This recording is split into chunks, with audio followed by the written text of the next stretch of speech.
Hey smokers, Draga1 here. Today we're going to be taking a look at the inside of our new Ultimate DOS machine. Now we've actually moved the hard disks out of the way. While you weren't watching, I put the hard disks in this, so this is currently how we're going to use it. No SD card today. A little too complicated with this old of a board, especially since the CMOS battery is dead. But with more revealed, we can see a lot more in there. And we can even see the processor, that blue thing right there. There's also another socket for the processor. I mentioned this in another video. We're not going to be touching that port. Apparently that's for a coprocessor. Now, some of this is covered by the shadow of the floating floppy disk drive here. We can see inside that's an Intel i486 DX2 processor. And this is running at 66 megahertz. But what if we got a little bit of an upgrade? Well, I have here in a baggie just that upgrade. Right here I have an Intel DX4. This is running at 100 megahertz. Pretty good upgrade. Now, if I really wanted to get crazy, or if this CPU just doesn't work out, I have also what appears to be the AMD version of exactly the same chip. Or at least it sure looks like that. It says 486 DX4, so I'm assuming it's just the AMD version of the same thing. Now, as you can see on this second one here, it says heatsink required. Doesn't say that on this. But considering that the DX2 has a heatsink on it, I'm not going to risk using this without a heatsink. Now, unfortunately, I don't have a lot of heatsinks in that profile. Yes, that heatsink is tiny. And for good reason, too. This huge drive thing sets right on top of it. And the heatsink, the smallest, shortest one that I could find, was actually this. And it's a little big. Now I'm hoping that it has pretty much zero clearance, so that it can actually help support this, and then also put pressure down on the processor, which is good for thermal conductivity to some extent. But if it doesn't end up working, I've been trying to scrub this thing off here. If it doesn't end up working, I'm going to have to reuse this old processor here. Now, while we're doing all these upgrades, got some RAM as well that I'll be putting in those empty slots up there. Now, for this old processor, since it is not a ZIF socket, I'm assuming I would just pull it out. A little more difficult than I thought. Brothers and sisters, for the first time I've actually read and researched something, and it's good that I did. Because the Intel DX4, if plugged into a DX2 socket, would destroy this chip. Yeah, that's right.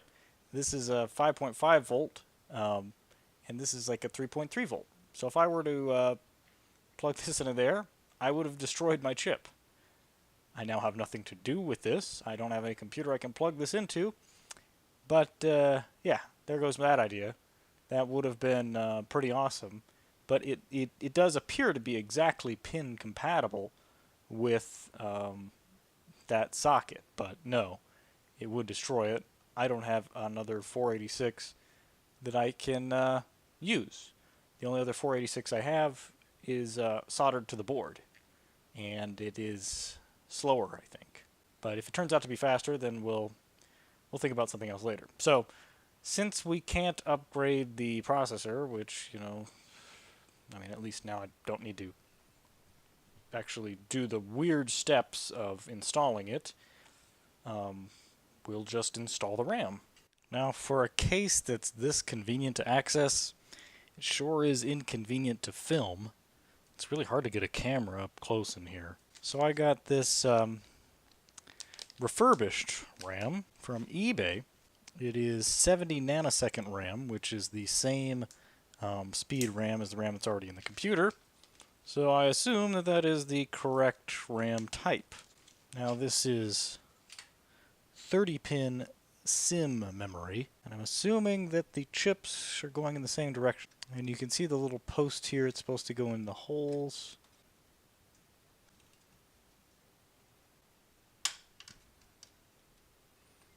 There's one. Now, these chips have sort of this thing that they call 3-chip parity, but it might be talking about the actual ICs on the RAM's PCB, if that amount of abbreviation is even necessary. Now, each one of these sticks that I'm putting in here, I'm now 2 in, is 1 megabyte. Just 1 megabyte. I got 4 megabytes total for $10 with shipping. So not too bad, but compared to what you can get in modern times, that is an atrocious ripoff, just if you count the megabytes alone. But the utility of having this be older RAM, obviously you can see the advantage. And especially since this is in, kind of limited supplies, because it's not generally manufactured anymore. But I guess people can still either acquire it, refurbish it, or, if you're really crazy, make it. Okay, so that would make 8 RAM slots, all filled. And they should all have 1 megabyte each, so I should have 8 megabytes of RAM now, which, if you think about it, is really not that much. Now, this isn't going to help us too much. I was hoping that we were going to be able to get the processor upgraded, and unfortunately, we can't do that unless I get a voltage regulator for the DX4. But since I don't have that, it's going to have to wait. So now we just have more RAM that we don't really know what to do with. So I can power this back up to see if the RAM worked. But other than that, there's not really anything too groundbreaking I can do with this. So it looks like we're not quite out of the woods yet. This video card, I've swapped it out with a lot of different ones to try and see if I can get a video card that can handle a resolution higher than 640 by 480. I've been doing some research into VGA cards, and apparently the bleeding edge maximum they can do is 800 by 600 and or possibly 256 colors. So that might be just a hard limit on what we can do. I went back and I looked at my image of the hard disk that originally came with this computer that used this original video card, and according to its WinINI and SystemINI files, there is no specific graphics driver loaded other than VGA.drv or driver or whatever. So that means that this computer, which was originally intended to be a book scanner reader thing and DECTalk assisted Windows 3.1 crazy adventure that we'll no doubt get into someday, only was using 640 by 480. Now we have to swap this card out because it has eaten some VGA pins. I don't know where it got the pins from or what it ripped it out of. I probably have a ruined VGA cable somewhere, but this thing has eaten them in its port back here, so I have to get rid of this and get another card. I have another one I can try, so we'll see how that goes. And I think any higher resolutions go into SVGA territory, that's Super VGA territory, and that may not even be available in the ISA format without going to a different standard altogether, such as Video 7. But there seems to be some amount of documentation about these old cards online, but there really isn't anything too specific. I'm just not really quite that versed in older PC stuff. We're not going as far back as, say, the mid-'80s or anything like that. We're really talking about really early 90s or really late 80s. So hopefully we're getting this working. So I don't know if you can see that. Those two little shiny inside. Now I know there has to be some sort of conductive material inside the actual pinholes so that it makes contact, and that makes sense. But either the interior conductive surfaces have pulled up and are blocking the entrance, or 2 VGA pins have been left behind. I'm not sure, but I can't plug anything into this, so that sucks. So here's the next one I'm going to put in. I don't remember where I got this. I sort of have lost track of these individual Cirrus Logic ISA cards, these VGA cards. For those of you keeping track at home, here's all the information you're going to need right here. And the back, I guess. My main problem is that all of these cards seem like they're from exactly the same time period. Whether it's the Cirrus Logic, the Trident, they're all from like the early 90s. So this should work just as good as the other one, because if all we're dealing with is the VGA video standard, then I'm going to have to figure this out some other way to get more resolution out of it. And if I am able to get it up to 800 by 600, I'm going to have to make some other concessions somewhere else, as in I may not be able to do 256 colors at all, which will make my idea for the video a little bit more difficult to accomplish. So now let's plug everything back together, and we'll get this thing started back up. Alright, let's fire it up. We got nothing on video because the video is not plugged in. And there we go. How much RAM we got? We got 8 megs. So we were successful. Mission accomplished. The RAM worked. Well, that was easy. Funny part is that RAM apparently can also be used in Macs, which is unheard of. So right now, well, it's not unheard of, but you know, I'm not used to it. Now the keyboard doesn't work, which is a problem, mainly because the keyboard wasn't plugged in all the way. And now it is. And now it works. Okay, so now we want to go to standard, and we're going to need to reprogram in all our hard drives, which is not a big deal. All we have to do is go to user and just plug in all the information from the last video.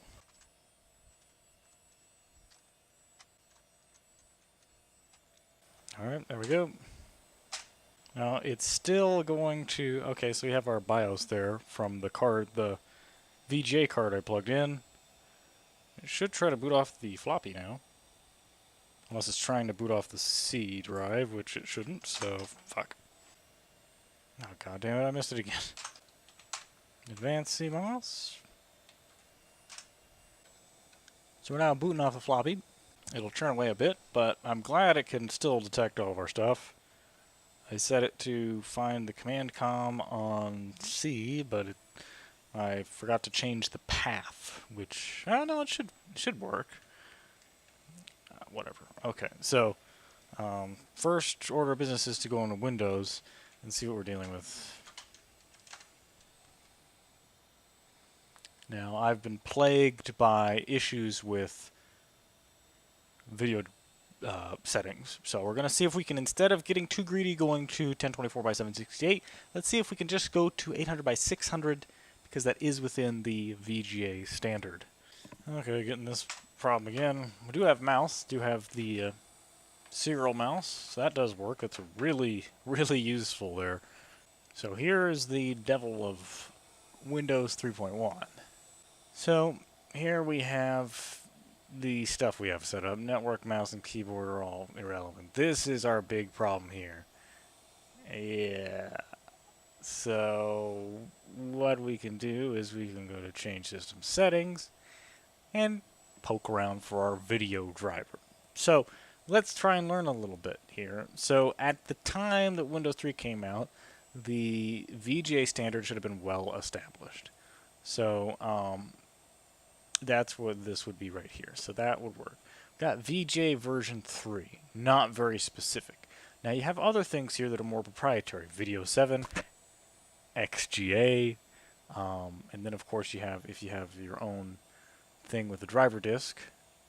Now I could see if I could track down the driver for this particular card, but yeah.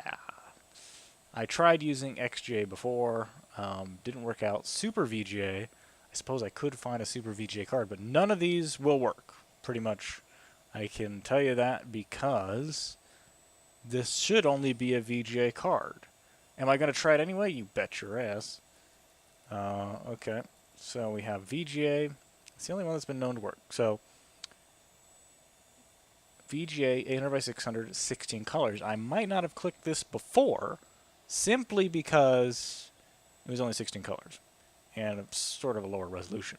Now, if I break this and it stops working, we know how to fix it, but if I did run into a situation where every single time you change the video driver settings, it adds another entry to the system INI, and you need to go back and find all of them, clear them all out, or you'll get a video driver conflict, and it just won't start up, even if you think you're deleting all the lines you need to and fixing everything.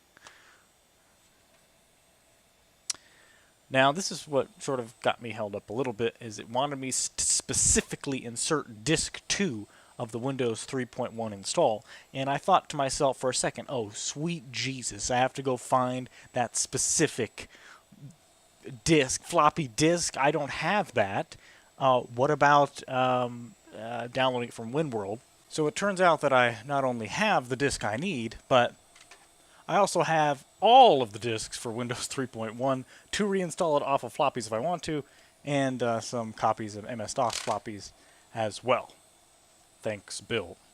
So let's take our very specific disk 2 and insert it, even though the DOS disk that's in the drive is kind of being used. All these disks need to be inserted upside down.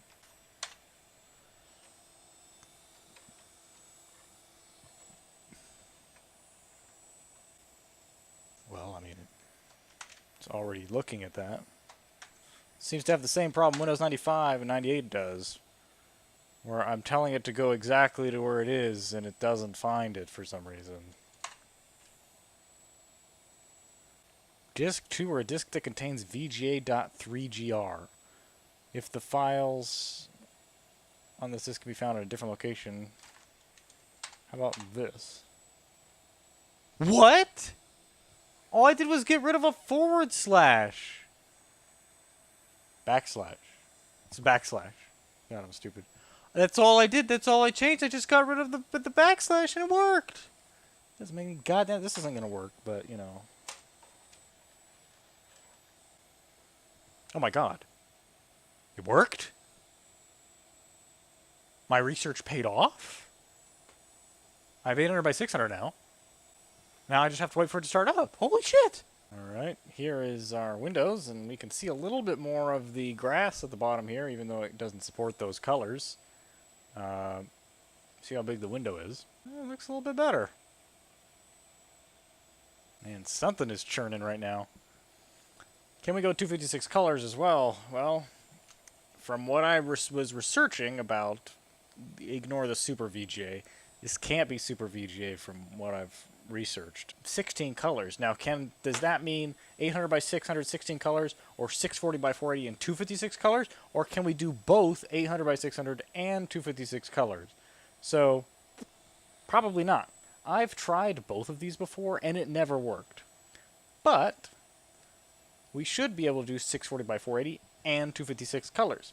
Some of the other things I learned was that it's actually closer to being more comfortable with being used with like even smaller resolutions, like 320 by 200, 240, stuff like that, and then 256 colors. So let's go back down to 640 by 480. I can live in that, but I need some color. That's a big problem for me right now. Current. Now, it seems I may have already tried this, but let's try it again. Hey, that also worked. Probably not one of the things I would have originally tried, but hey, we've got a bit more colors now, so let's just wait for it to start up. This takes about a minute or two. Hey, there we are with some color now. Not just a white background, but now we have a lot less screen real estate. So, and we're probably still as slow as we were before. So, a little bit of research paid off. I had never tried these configurations before because it wasn't, I was sort of had a go big or go home attitude prior to this. And I was like, ooh, 1024 by 768 with 256 colors, let's do it. No, you're not going to do that with a VGA card. So, we're looking a little bit better now, and this is especially going to help out with our capture card.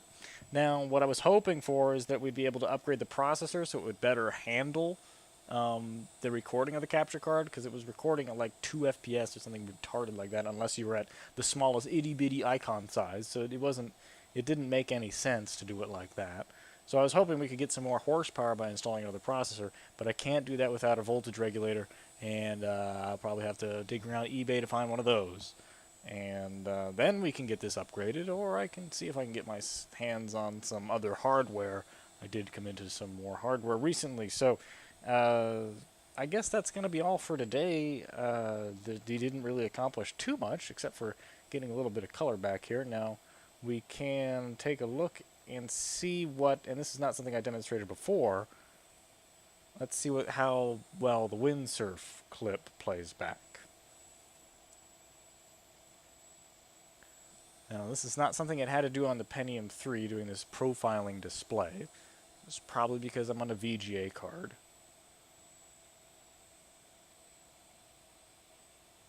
This is doing a lot of profiling, probably because of 256 colors. Hey, that's actually playing back pretty smoothly. In fact, we don't have our problem anymore. Wait a minute. What if, because I was only on 16 colors, the processor was handling the dithering effort that now is no longer necessary to play back full motion video? Because now it's playing it back at full frame rate. That looks smooth. It's just doing it. So maybe we need to hook up a something into our video capture card and seeing what the performance looks like now that we're on 256 colors. We may not have to upgrade the processor after all, or at least not for a little while. So let's go to VidCap here. We'll probably have to do a profile display again.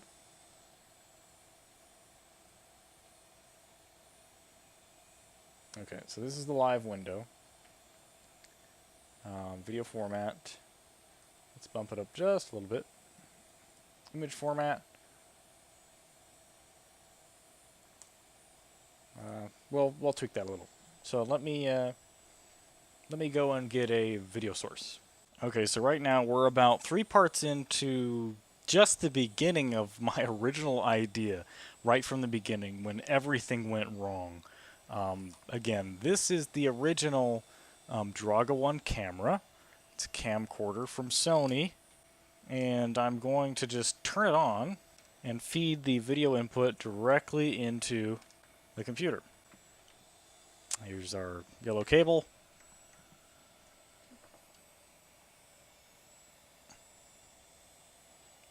So there we have it, except it's monochrome. So let's see how we're doing frame rate wise. Not too bad, actually. Not quite sure why it's monochrome. Let's go back to 8-bit dithered. And we got some color back. Not too bad. Looks kind of like a noir. I think kind of red is really popping out. The background is kind of like still black and white a little bit. Oh no, that's not bad. That actually looks pretty good. But the frame rate's pretty bad. Let's drop it down a little bit to see how much more performance we can get out of it. Now that's going to be really tiny, but I almost might need to put another lens on my camera here, but it's, you know, performing pretty good. Now, that's as far as I can zoom in right now. But, yeah, it's working. I can, you know, move around. I can zoom in, which is pretty cool. So options, video format. Let's see if I can take it up to full, which is 640 by 480. Nah, 320 by 240. See how that is. Woo! We're seeing details now I thought I'd never see. Now, it's really laggy now, though. It's pretty bad. So, now 8-bit dithered, 8-bit should actually be 256 colors. So, this should just actually be working the way it's supposed to. This is probably as good a colors as we're going to get on this. So, if I change this to anything else, there's something called spigot compression. I'm not quite sure what that is. This is probably going to crash my computer or something.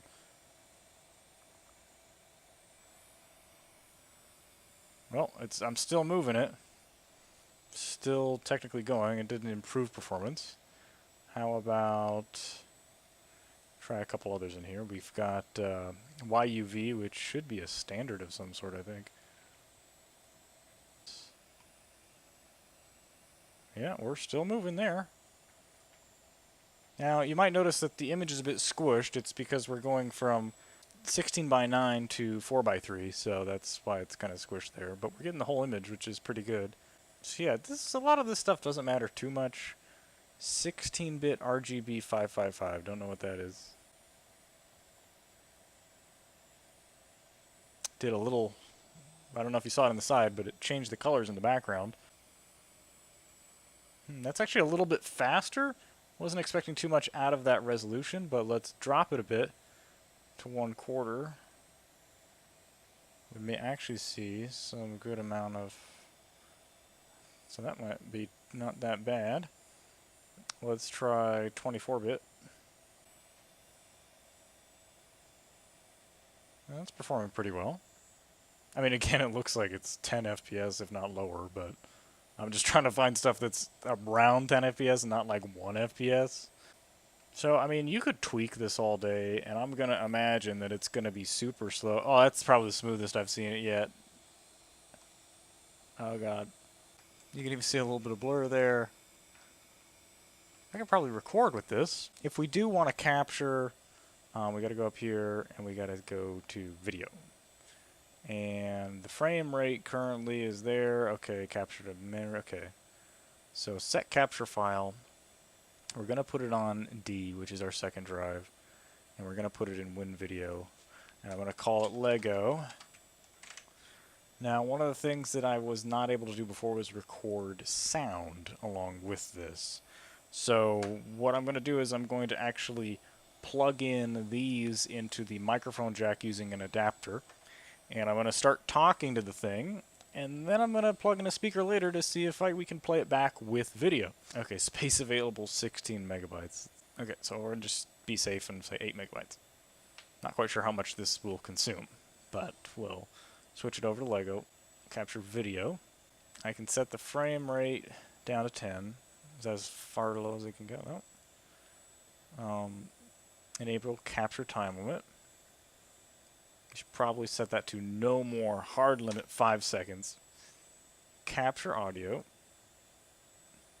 Audio. Probably want to go 8-bit mono. Get it as low a frequency as information as we possibly can. I don't really care if it sounds like shit. And see what the video is.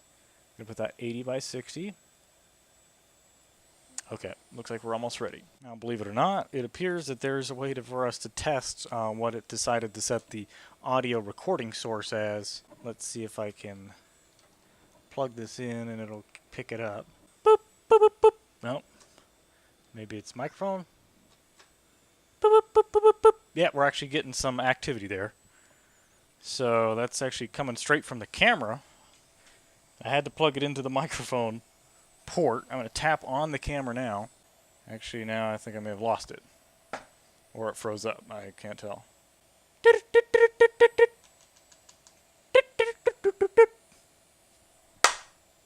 So it's doing something. Okay. That's fine. Okay. So hopefully my little Lego movie doesn't get botched here. Okay. Here we go. Okay,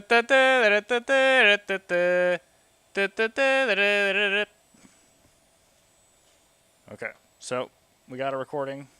Okay, so we got Lego, and I think it pre-allocated the size here because it's already 8 megs. So the actual video data in that file may very well not be that. So as you can see, it plays it back fine, but do we have audio? I don't know. Let's plug in some speakers.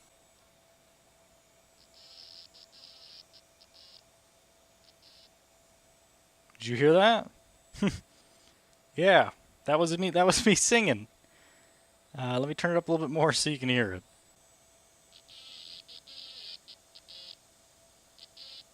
That's horrendous. So, whoa, hey, wait. Hey, it's still picking it up. It's live.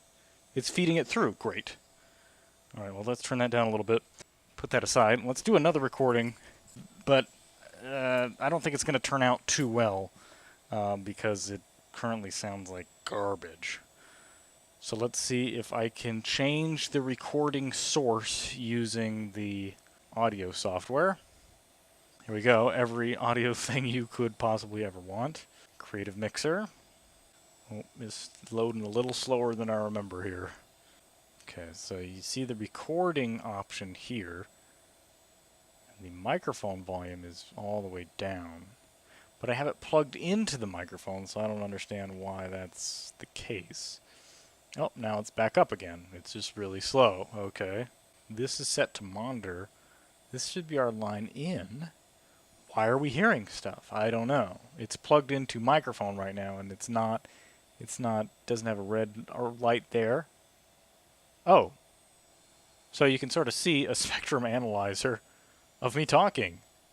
So that's pretty cool. I was not expecting that. And it is coming from the camera over here. There's nothing else plugged into it. I guess. I don't know. So can we just record normal audio without it, like, crapping on us? I don't know. Let's find out. Record. And, piss. I guess I'll just put it in C. So now we're recording, and it's going. So let's stop it. Okay, so we got a recording. So let's play it back. Sound like crap. So now we're recording, and it's going. So let's... Well, that worked. It was just really distorted. So it can record in a higher rate and quality than the other thing was. It was actually god-awful before. Let's go back to the Creative Mixer to turn down the microphone as much as possible. We have our spectrum analyzer still chugging away. This 486 really knocking it out of the park. Working as hard as that little thing can. Okay, so let's turn this down just so I'm a little bit softer here so we're not distorted. Okay, so that should be good. You know, I don't know what the green is. I want to say that's listen to. If I turn this on, I'm probably going to hear it. Test, test, test, test. Yeah, it is pretty distorted still. So monitoring sounds a little bit better through there. Let's see if we can get rid of this, and this, and instead go to line in, and I'll switch the cable over. Okay, so we're over to line in now, and I can hear it. And it's not as shitty, but it doesn't have the amplification that the microphone channel did. So at least it's going to be better. It's up as high as it's going to go. VidCap. We're going to record into the same file. So let's go to Capture Video. Capturing audio. Audio. Okay. And press OK.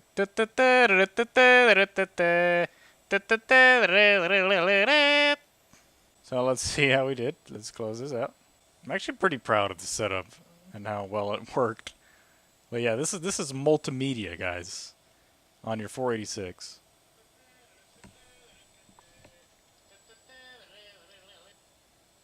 It works. Let's try it again. You might hear some clicking and some echo because the mouse is actually right next to the camera. How big can we make this? Can we resize it? Ooh, oh my god.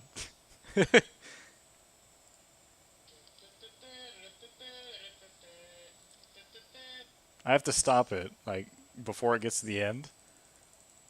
Because it, oh man, that echo is almost no latency to it. It's pretty, makes my voice sound a lot cooler. But it will run really slow. I can't make it too small or else I can't see it, obviously. Can we make it just a little itty bitty? Oh, it's squished. Oh, that's precious. Let's play it back.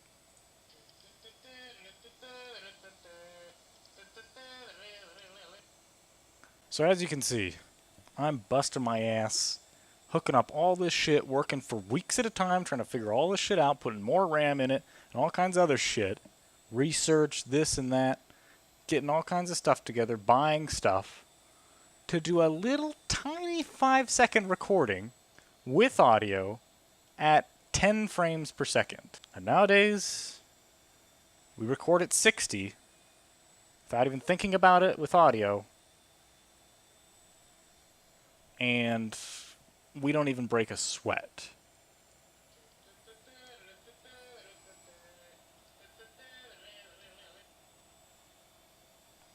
Be thankful how far technology has truly evolved. I'll see you guys next time. Next episode's gonna be video related. Somehow. I'll see you.